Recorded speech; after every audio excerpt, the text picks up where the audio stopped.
Si nosotros contemplamos en la Biblia, observamos que Jesús en determinadas oportunidades dijo que Él no les hablaba a las gentes de no ser por parábolas, y fuera de parábolas no les hablaba.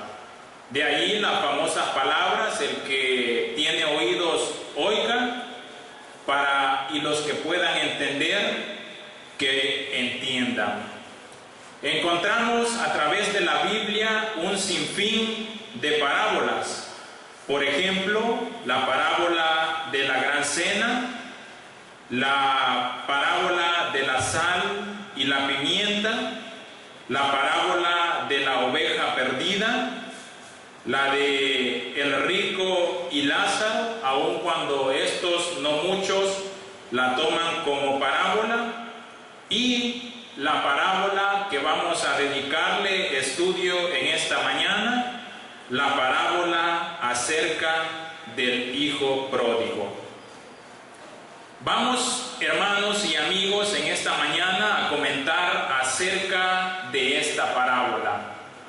Parábola que es una de las más conocidas de todas las que pronunció Jesús a través de los 4 evangelios. Nos referimos a la parábola del hijo pródigo. Y es que, hermanos, si nosotros le ponemos atención a esta parábola, lo que da a demostrar es la relación entre Dios y la relación entre el hombre. La relación del hombre con la existencia, en el sentido de que el hombre siempre quiere sublevarse ante todas las cosas y principalmente ante Dios. El hombre que pretende vivir lejos de Él, solo para descubrir que lejos de Dios, que sin Dios, para nosotros los seres humanos todo es vacío y todo es absolutamente desgracia. El motivo que dio lugar a esta parábola se encuentra en los primeros 3 versículos de la historia narrada por Lucas. En Lucas, en el capítulo 15, en los versículos 1 al 3, la palabra del Señor nos dice de la siguiente manera: se acercaban a Jesús todos los publicanos y pecadores para oírle. Y los fariseos y los escribas murmuraban diciendo: este a los pecadores recibe y con ellos come. Entonces él les refirió una parábola diciendo. Si nosotros ponemos atención, dice que los fariseos y los escribas criticaban a Jesús. Lo criticaban a causa del trato preferencial que él tenía para con los publicanos y para con los pecadores. Cristo, hermanos, quería enseñarle a estos hombres, tanto a los publicanos como a los escribas, quería enseñarles que Dios en ningún momento abandona al hombre caído. Quería enseñarle Cristo a estos hombres que los pecadores, aun cuando sean pecadores, siguen pesando y en gran manera en la balanza paternal del Creador. Mediante esta parábola, Cristo alienta y estimula a la búsqueda de Dios. En este capítulo, en el capítulo 15, un capítulo muy famoso del Nuevo Testamento, si nosotros ponemos atención y lo revisamos, encontramos 3 parábolas que son distintas, pero 3 parábolas que son unidas en su contenido. Primero encontramos la parábola de la oveja perdida, luego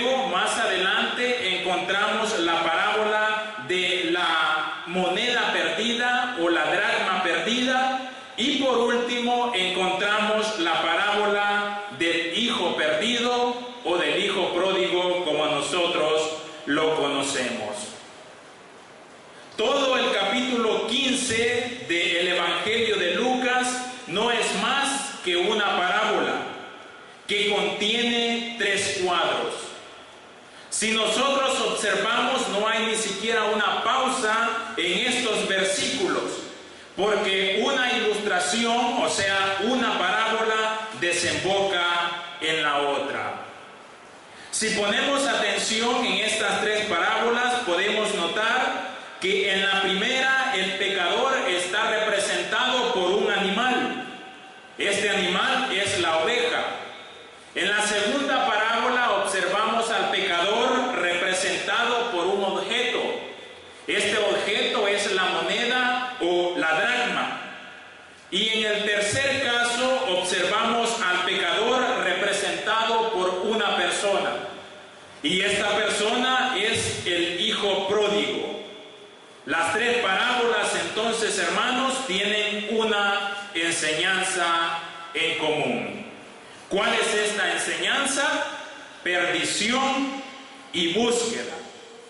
El pastor busca a la oveja perdida. La mujer busca a la moneda, al dracma perdido.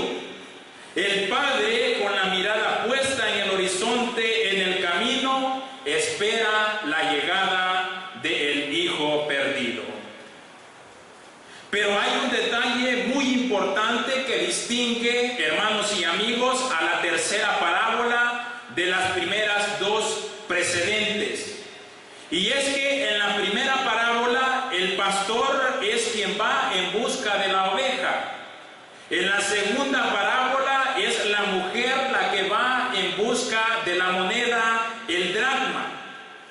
Pero curiosamente en la tercera parábola es precisamente el hijo quien acude en busca del padre y del hogar que éste había perdido o dejado por decisión propia. Aun cuando la parábola del hijo pródigo es la única que se encuentra en el libro de Lucas, es la única que se encuentra en el Evangelio de Lucas, no la encontramos ni en Mateo, ni en Marcos, ni en Juan, cosa que las otras parábolas nosotros las podemos encontrar en los 4 evangelios, pero esta es única del libro de Lucas. Significa que el mensaje que esta parábola tiene, encontramos o lo transmite en paralelo en otras páginas de la Biblia. El tema del que menciona Lucas en su capítulo 15 se repite constantemente. El hombre huyendo de Dios en busca de un destino incierto y Dios persiguiendo al hombre por los caminos de su conciencia. Cuando Adán se escondió detrás de los árboles del huerto, la divina voz de Dios le preguntó a Adán y a Eva en aquel momento: ¿dónde estás? Cuando el primogénito de Adán, nos referimos a Caín, que mató a su hermano Abel, Dios le preguntó a este hombre, a Caín: ¿qué has hecho? Y cuando Jacob huye acobardado y angustiado, temiendo las posibles represalias que su hermano Esaú podría tener contra él, Dios lucha, si nosotros nos recordamos, con el patriarca Jacob, lucha cara a cara con él para asegurarle su protección. Y cuando Elías escapó al desierto y se escondió en aquella cueva, Dios le preguntó y le dijo al profeta Elías: ¿qué haces aquí? Y cuando Jonás, hermanos y amigos, escapó a tierras donde Dios no le había mandado, Dios le persigue al profeta Jonás y le dice: levántate. Y cuando el perseguidor de la iglesia, hombre al cual nosotros admiramos mucho ahora en día, hablamos en aquel entonces de Saulo de Tarso, cuando este perseguidor angustiaba a la iglesia, la voz celestial de Dios le recrimina desde las alturas diciéndole: Saulo, Saulo, ¿por qué me persigues? Esa, hermanos, es la historia eterna. Esa es la historia interminable. El hombre huyendo de Dios y Dios saliendo al encuentro del hombre. El hombre buscando a Dios y Dios respondiendo siempre con los brazos abiertos a la búsqueda del hombre. Este es el mensaje que transmite la parábola del hijo pródigo. En realidad, esta parábola son dos parábolas en una sola. En esta parábola nosotros encontramos dos historias, aun cuando la segunda es consecuencia de la primera. La historia central de que el hijo se aleja del hogar paterno y después regresa hacia él mismo. Y el episodio colateral en el cual encontramos que el hermano mayor es el que constituye el fondo negro de esta parábola o de esta historia. Por su gran valor literario, por la psicología de cada uno de los personajes que encontramos en esta historia y por la gran enseñanza que contiene, la parábola, hermanos, del hijo pródigo ha sido definida por muchos como el mejor relato breve del mundo. Es una de las más bellas historias que encontramos en los 4 evangelios. Es la perla de las parábolas. Es el evangelio dentro del evangelio. Es el más bello relato o cuento jamás escrito. Este relato, transmitido por Lucas, es divinamente para muchos la historia más tierna y humanamente conmovedora que se haya contado en la faz de la tierra. La parábola, hermanos, contiene 3 personajes principales. El primero de ellos es el padre, el segundo el hijo mayor y como tercero y último el hijo menor o conocido también como el hijo pródigo. En esta parábola también intervienen otros personajes, como por ejemplo el hombre de las tierras lejanas que le dio trabajo al hijo pródigo, o también intervienen los criados de la casa del padre y también encontramos por allí a los flautistas. Pero todos estos personajes son como subalternos o son personajes que se encuentran en las circunstancias de la misma parábola. Pero principalmente el padre y el hijo menor son los 2 personajes principales que tienen un carácter con una gran carga simbólica. El padre representando a Dios y el hijo, hermanos y amigos, representando al hombre y a la humanidad entera. Nunca, creo yo, debió esta parábola de haberse llamado la parábola del hijo pródigo, porque el hijo, si nos damos cuenta, no es el héroe. Esta parábola deberíamos nosotros de llamarla la parábola del padre amante, porque en esta parábola encontramos nosotros que se nos habla del amor del padre más que del pecado del hijo.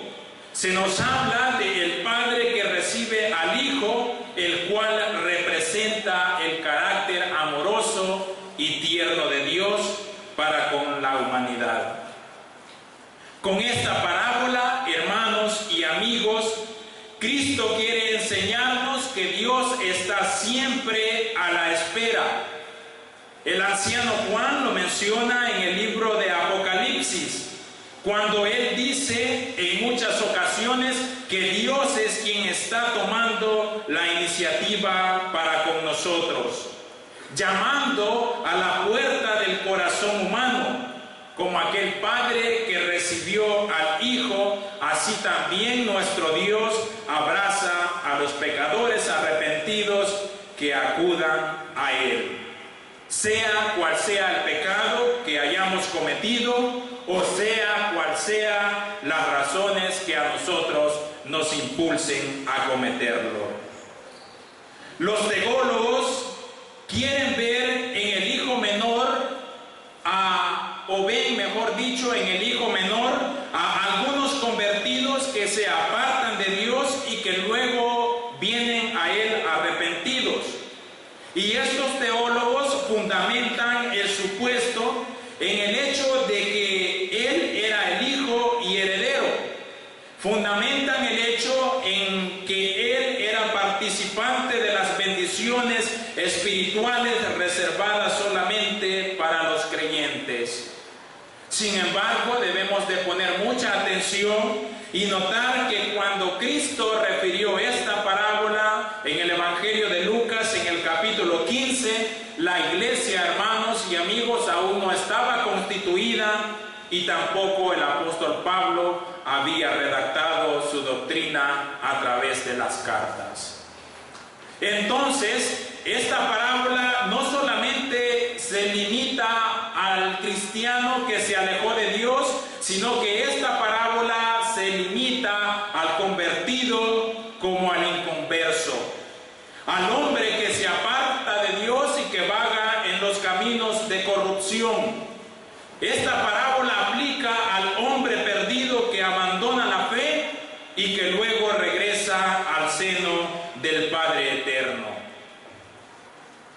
En lo personal, hermanos, yo creo que no solo un ser humano está identificado en esta parábola, sino que la humanidad o la raza entera.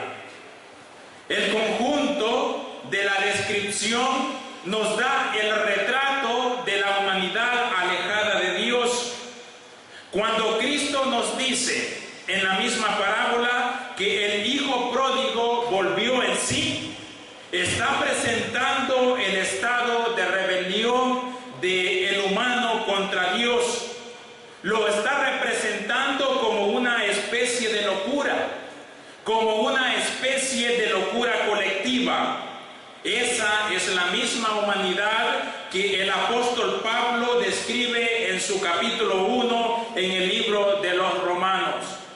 Y el apóstol Pablo, hablando de esta humanidad, dice: pues habiendo conocido a Dios, no le glorificaron como a Dios, ni le dieron gracias, sino que se envanecieron en sus razonamientos y su necio corazón fue entenebrecido.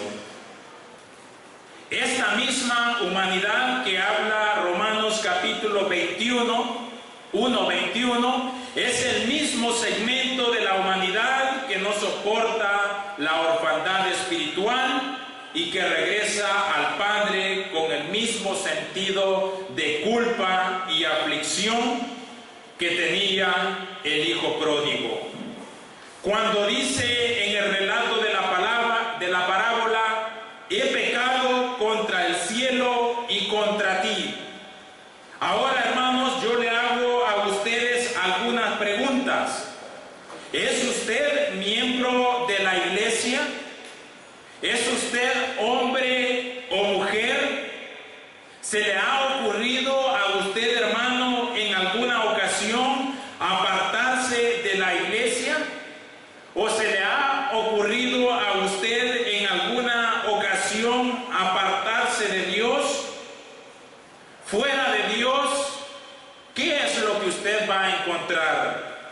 Lo que usted va a encontrar fuera de Dios fue o es lo que encontró el hijo pródigo fuera de la casa. Lo que usted, hermano y amigo, va a encontrar fuera de la casa de Dios es primeramente miseria, frustración y aniquilamiento. Cristo dice que en la casa de su Padre, de nuestro Padre Dios, muchas moradas hay. No se vaya usted de la casa del Padre, porque si usted, hermano, se va de la casa entonces usted va a morir de frío, del frío espiritual que le va a congelar su alma y su vida. La búsqueda del pródigo fue una búsqueda equivocada, porque la palabra búsqueda tal vez no se adecua de la mejor manera para encabezar este punto de la historia, pero en apariencia, hermanos, concuerda con todo el desarrollo. Sin embargo, en la primera parte de la parábola, el pródigo protagoniza una acción de búsqueda, y podemos notar dos tipos de búsqueda. La primera no la debemos confundir con la segunda, la cual tiene lugar más tarde, cuando el hijo emprende una búsqueda de regreso a la casa del padre. Cuando hablamos, hermanos, de la primera búsqueda, nos referimos de la búsqueda del hijo pródigo hacia lo desconocido. Nos referimos a la búsqueda que el hijo pródigo esperaba encontrar al otro lado del camino y se equivocó. En esta búsqueda el hijo pródigo se equivocó, y en primer lugar se equivocó al pedir al padre la herencia. Y en segundo lugar, que se equivocó el hijo pródigo fue en recibirla y separarla de los bienes de su padre. Aún, hermanos, cuando la intención de la parábola lo requiere para poder representar el carácter amoroso de nuestro Dios, debemos de notar lo siguiente, que en esta parábola precisamente el padre no estaba obligado a dividir los bienes porque él aún estaba en vida. Como nosotros sabemos, para que el testamento pueda tener efecto, el testador debe de morir primero. Y la segunda razón por la cual el padre no estaba obligado a dividir sus bienes era porque él tenía un hijo mayor, tenía un hijo primogénito. Y como nosotros lo sabemos también en los tiempos de Jesús y en los tiempos antiguos testamentarios, quien tiene el privilegio ante todos es el hijo primogénito. Y el caso era que quien estaba pidiendo la herencia a este padre era el más joven, el más inexperto, el hijo menor. Pero a pesar de estas dos circunstancias que no son lógicas que hemos puesto, el padre accede inmediatamente a lo que el hijo pide. ¡Qué ejemplo, hermanos! Pudo el padre haberse negado, pero el padre respetó la voluntad del hijo. Y algo interesante es que no solamente el padre le da lo que al hijo le corresponde, sino que si nosotros somos acuciosos, podemos ver que el padre le da lo que el hijo pide. El autor del libro de los Salmos, en su capítulo 2, en el versículo 10, presenta el salmista la aptitud de nosotros, hermanos, los seres humanos rebeldes, porque nosotros nos sentimos en algún momento dominados y esclavizados por Dios. ¿Cuántos nos sentimos así? ¿Cuántos reclamamos a Dios diciendo, porque yo soy cristiano, no puedo hacer esto, no puedo hacer aquello? ¿Cuántos de nosotros, hermanos, nos sentimos realmente en nuestro interior esclavizados por Dios? El salmista David menciona la actitud del ser humano rebelde porque éste se cree dominado y esclavizado por Dios y grita. ¿Qué gritamos los seres humanos hacia nuestro Dios? Le decimos, rompamos sus ligaduras, hablando de Dios, y echemos de nosotros sus cuerdas. En otras palabras, liberémonos de Dios, hagámonos libres. Pero eso, hermano y amigo, es un error. Y se lo digo ¿por qué? porque Dios no domina a nadie. Dios, hermanos y amigos, no retiene a nadie.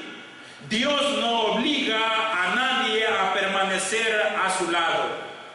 Quien quiera pedir la cuenta justamente en estos momentos y marcharse, como lo hizo el hijo pródigo en su oportunidad, la puerta está abierta. Imagínense por un momento la conversación entre los dos hermanos. El hermano mayor le diría al hermano menor: ¿estás loco? ¿Qué derecho tienes tú para pedir a padre la herencia y marcharte? Y el hijo menor le contestaría: soy tan libre para irme como tú para quedarte. Y es cierto, el hijo pródigo era libre, sin ninguna discusión. Y el padre lo entendió también así y no se opuso a lo que le pedía. El padre le dio su parte de la herencia que les correspondía. ¿Qué entendemos, hermanos, nosotros los seres humanos por libre albedrío? Pues el libre albedrío es la facultad en nosotros de decidir por nosotros mismos, sea para bien o sea para mal. El libre albedrío en los seres humanos es la aptitud del padre para con el hijo, al no intentar retenerle a la fuerza. El libre albedrío, hermanos, de Dios para con nosotros es el respeto que Dios tiene por nosotros y por nuestras decisiones. Dios nos ha hecho libres y Dios nos quiere a nosotros también libres.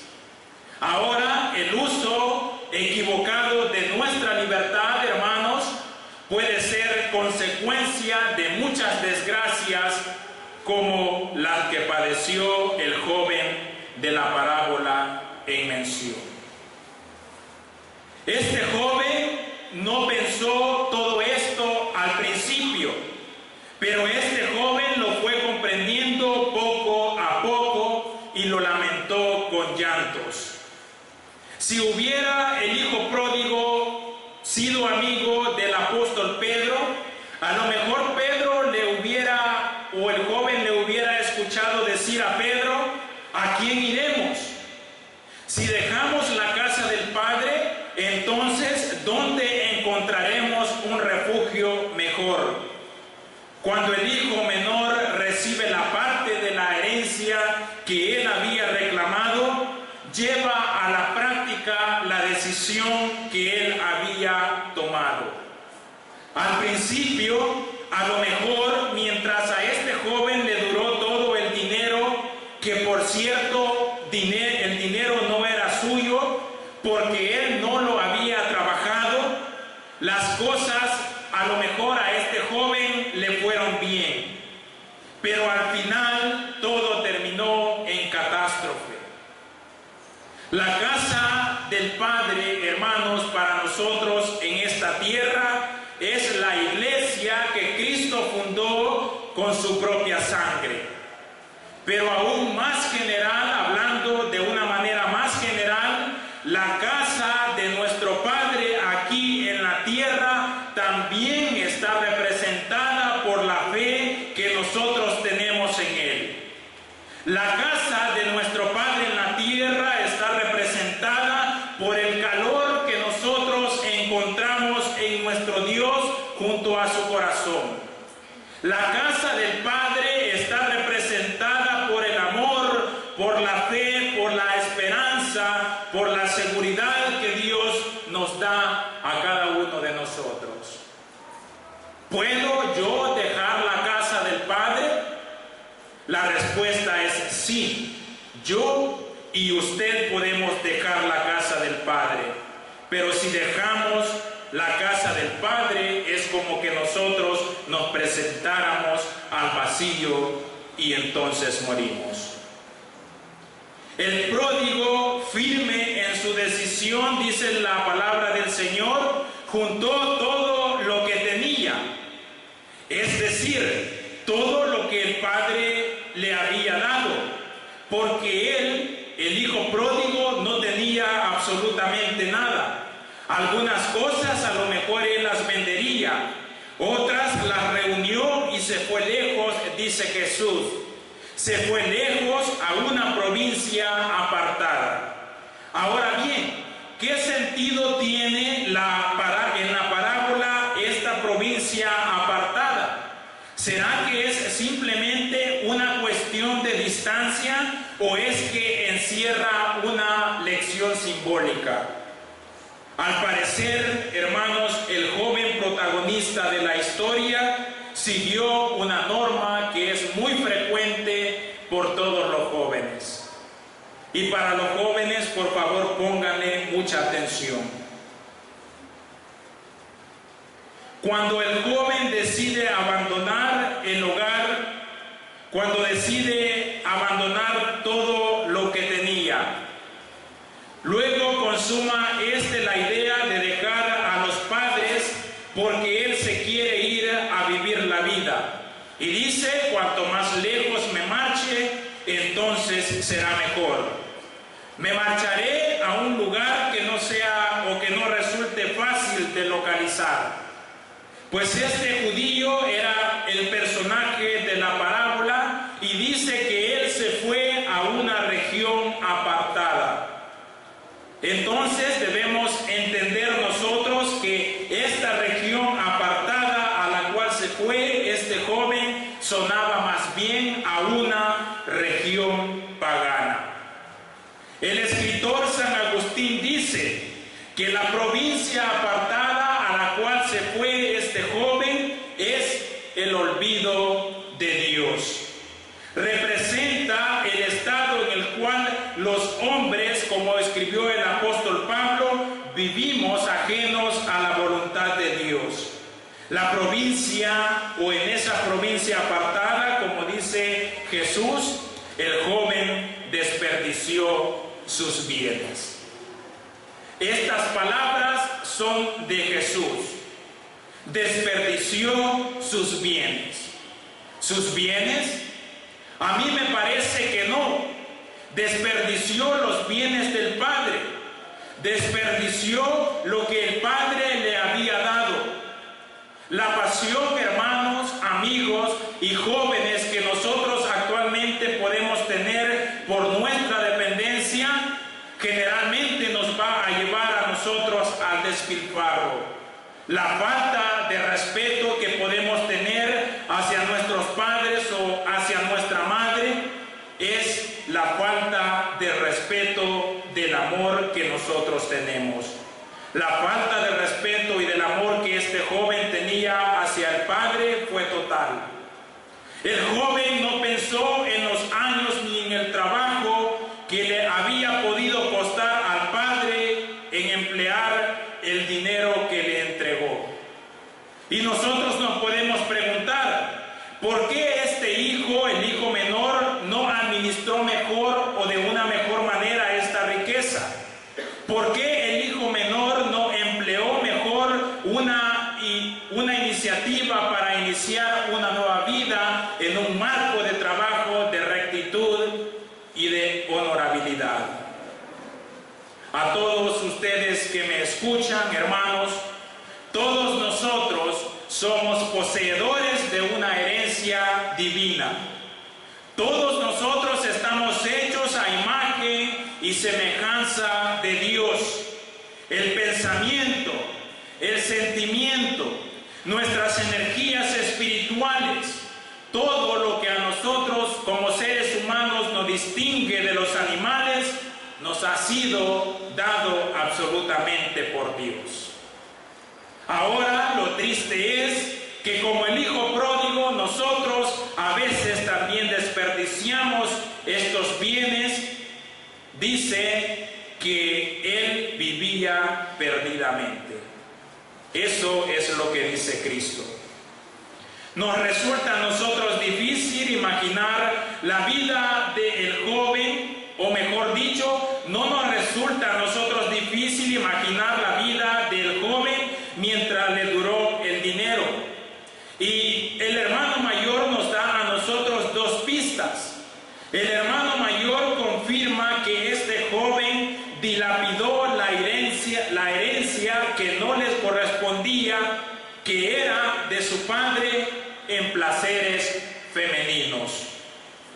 Le dijo el hermano mayor al padre: este hijo tuyo ha consumido tus bienes con rameras. ¿Qué concreto, hermanos, es el hijo mayor? El hijo mayor no dice ha consumido sus bienes, porque no eran de él. Le dice al padre: ha consumido tus bienes con ramera. Viviendo perdidamente, consumió todo lo que tenía. Amigo, hermano, guárdese usted de conservar lo que ha recibido. La imagen de Dios, la semejanza de Dios que nosotros tenemos, no la malgastemos con abusos y excesos, llevando una vida irracional. La actitud del hijo pródigo fue totalmente equivocada. Se equivocó en varias cosas, ya lo hemos dicho. Se equivocó en primer lugar en pedir la herencia que no le pertenecía aún, porque su padre aún vivía y su hermano mayor también aún vivía. En segundo lugar, el hijo pródigo se equivocó haciendo mal uso de su libre albedrío. Como ya lo hemos dicho, él era libre, pero él hizo un mal uso de su libertad. El joven también se equivocó cuando dejó la casa del padre, casa en la cual tenía todo. Al lugar donde él se fue, absolutamente no tenía nada. El joven también se equivocó en su manera de vivir. Vivió totalmente perdido.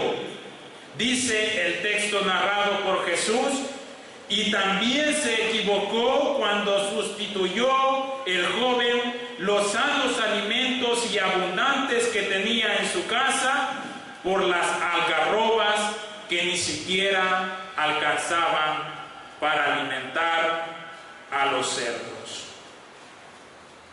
El profeta Jeremías, en su capítulo 31, en los versículos 17 al 19, dice lo siguiente: esperanza hay también para tu porvenir, dice Jehová, y los hijos volverán a su propia tierra.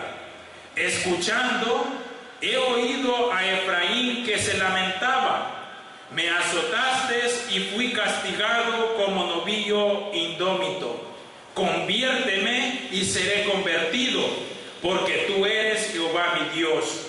Porque después que me aparté, tuve arrepentimiento, y después que reconocí mi falta, herí mi muslo, me avergoncé y me confundí, porque llevé la afrenta de mi juventud. ¿Han escuchado bien, hermanos, el texto? El texto fue escrito 600 años de que Jesús pronunciara la parábola del hijo pródigo.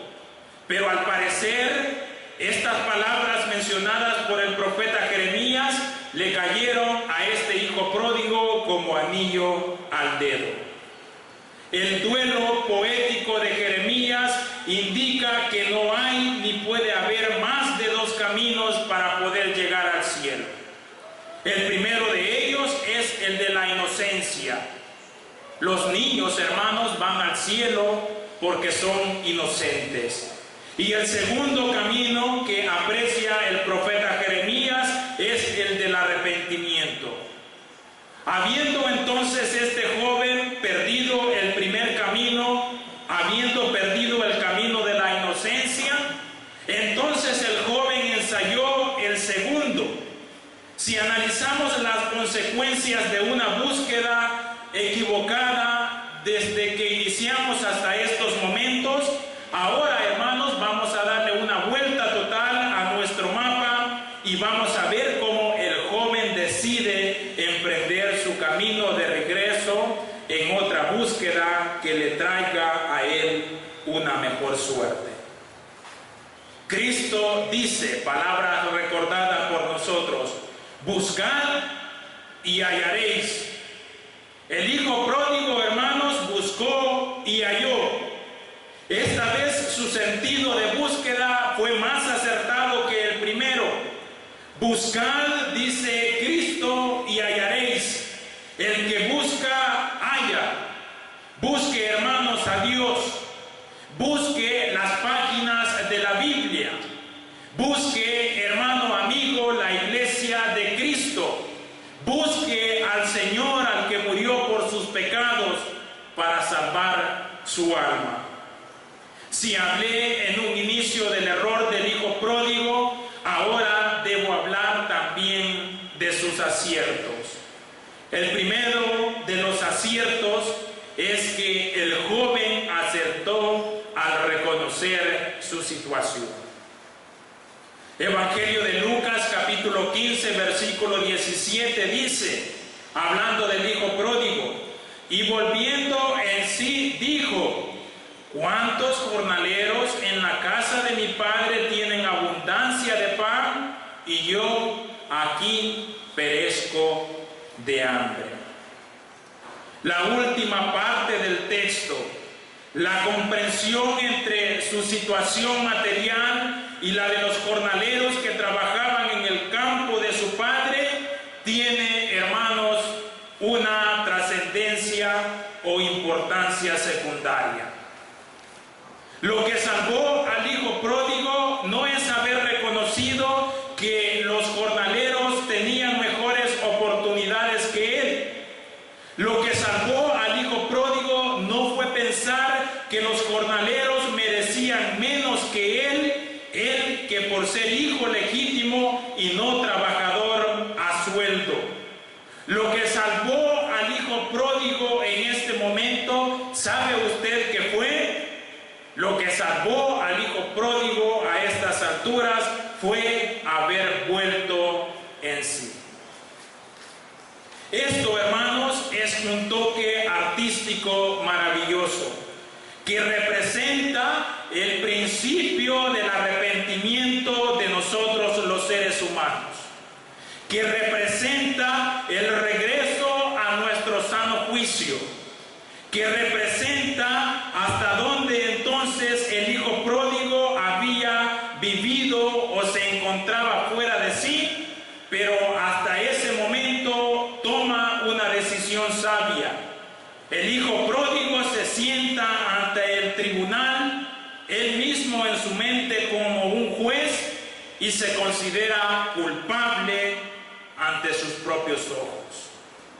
Amigo y amiga, en esta mañana lo digo. Hay una diferencia entre un pecador que lo ha sido siempre, que nunca ha conocido la gracia de Dios, y otro pecador que por un tiempo ha vivido en la casa del Padre, en la iglesia, en la fe. Este último puede recobrar la fe perdida al recordar los días de gloria espiritual, al recordar la comunión que tuvo con Dios. Por muchas algarrobas que el que había conocido a Dios haya comido o siga comiendo, siempre tendrá en su alma, en el paladar, el sabor del alimento celestial que un día le sustentó su alma. El pródigo, hermanos, amigos, acertó en su situación. Acertó también en la decisión que él tomó. Dice el texto de Lucas que el pródigo dijo, Evangelio de Lucas, capítulo 15, versículo 18: me levantaré e iré a mi padre y le diré: Padre, he pecado contra el cielo y contra ti. Qué bonito. Me levantaré e iré a mi padre. Cuando el pecador, hermanos, reconoce esto, entonces está en medio del camino de la salvación. Cuando el pecador se autoanaliza,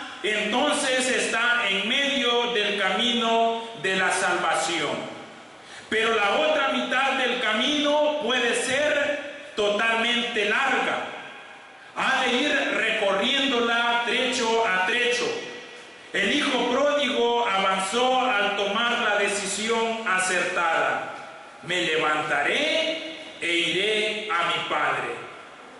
Los entendidos en el idioma hebreo dicen que cuando se mencionan las palabras me levantaré, dicen que es un hebraísmo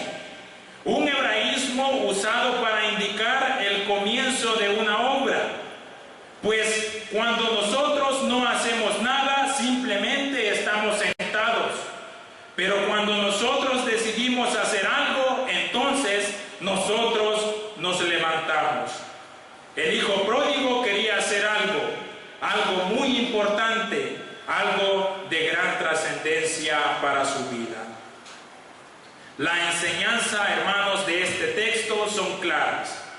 El ser humano nunca está totalmente perdido, pero quien se aparta de Dios tampoco llegará a comprender algo por sí mismo si no emprende su camino de regreso y de vuelta hacia Dios. Del sentimiento de culpa ha de nacer una firme resolución de arrepentimiento. El hijo pródigo llama a su padre, Padre, porque realmente lo era. El Padre lo seguía siendo. Hermanos y amigos, Dios será siempre un Padre para todos aquellos que le invoquen. Tú eres nuestro Padre, dijo el profeta Isaías. Nosotros somos barro y tú el que nos formaste. Así que obra de tus manos somos todos nosotros. ¿Qué pasos tan importantes se estableció y tomó el hijo pródigo? Uno de ellos fue volver en sí. ¿Qué significa, hermanos, volver en sí? Significa una mirada hacia nuestro interior. Significa reconocer nuestro estado espiritual. Nosotros necesitamos volver en nosotros. Tanto si somos hombres como si somos mujeres, necesitamos volver en sí. Para reconocer nuestra situación, debemos hacer un alto y preguntarnos: ¿dónde estoy? ¿Qué estoy yo haciendo? ¿Qué era yo antes y quién soy yo ahora? Y el segundo acierto del joven, y para finalizar, fue decir: me levantaré e iré a mi padre. ¿Me escucha usted bien? Alguien, hermano, amigo, que se ha apartado de la iglesia, que se ha alejado de la iglesia de Dios, no es bueno en ninguna manera, pero no está totalmente todo perdido. Solo usted debe hacer lo que dijo el pródigo: me levantaré e iré a mi padre. El Padre, hermanos, amigos, nos está esperando. El Padre a nosotros nos va a perdonar. El Padre va a perdonar nuestras caídas.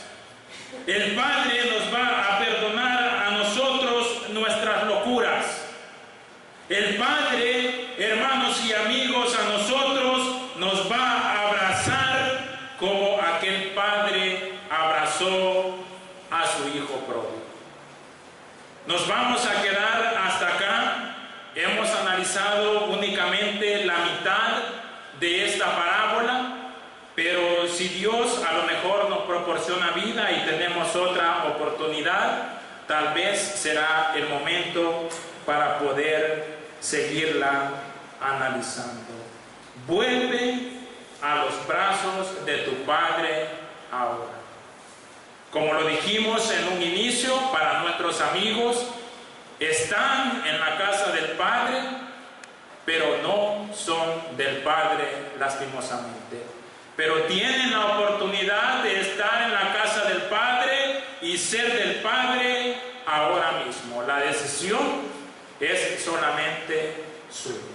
Nos quedamos hasta acá, hermanos, esperando que la palabra de Dios sirva a nosotros para fortalecer nuestra vida. Vamos a salir a receso, solamente nos vamos a despedir en una oración. Oremos. Amantísimo Dios, que mora en las alturas de los cielos y en todo lugar, reconocemos, Dios, que usted es nuestro Padre y que está siempre atento a cada una de nuestras necesidades. No entendemos cómo, Padre, usted tiene el amor para perdonarnos, aun cuando nosotros fracasamos y fallamos a cada momento. Le pedimos que nos ayude a comprender el amor que usted tiene para con nosotros y que no seamos despreciativos a este amor, sino que acudamos a Él y lo abracemos para sí. Perdone, Padre, nuestras faltas, aun cuando sea de manera involuntaria, y permita que podamos sentir su abrazo, su amor, su paz, su paciencia para con nosotros. Y permita que no podamos alejarnos nunca de su casa, de su iglesia, y mucho menos que podamos abandonar su fe. Amantísimo Padre, cuídenos, bendíganos y protéjanos por siempre. Es nuestro ruego, nuestra súplica. Lo hacemos siempre a través del nombre de Jesús, nuestro Salvador. Amén. Que Dios nos bendiga.